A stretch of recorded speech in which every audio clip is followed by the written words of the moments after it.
বাংলাদেশের মোস্তাফিজুর রহমানকে Kolkata night Riders বাদ দিয়েছে। হ্যাঁ, একটু চাপে পড়েই বাদ দিয়েছে। এতে করে কিন্তু আমাদের বাঙালির কোনো ক্ষয়ক্ষতি হয় নাই।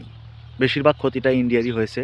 যেমন কলকাতা মোস্তাফিজকে বাদ দেওয়ার কারণে কলকাতার ফ্যান ফলোয়ার অনেকই কমে গেছে এবং বাংলাদেশে যে টিভি চ্যানেলগুলো ছিল সেগুলো কিন্তু নিষিদ্ধ করে দিয়েছে অলরেডি। তো বাংলাদেশে কিন্তু এবার আইপিএল প্রচার হচ্ছে না। এটা একটা ক্ষতির কারণ ইন্ডিয়ার। আরও ক্ষতি আছে, সেটা হচ্ছে যে বাংলাদেশের যে যতগুলো খেলা আছে সামনে, টি-20 ওয়ার্ল্ড কাপ আছে, এই টি-20 ওয়ার্ল্ড কাপগুলোও কিন্তু ইন্ডিয়াতে হবে না। এই খেলাগুলোও কিন্তু শ্রীলঙ্কায় হওয়ার সম্ভাবনা আছে এবং হবে আর কি।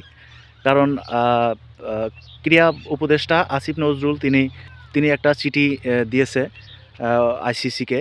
তো তিনি ওখানে জানাইছে যে আমরা মুস্তাফিজকেই যখন ইন্ডিয়ারা নিরাপত্তা দিতে পারলো না, তো সেখানে আমাদের ফুল টিমকে কীভাবে নিরাপত্তা দিবে।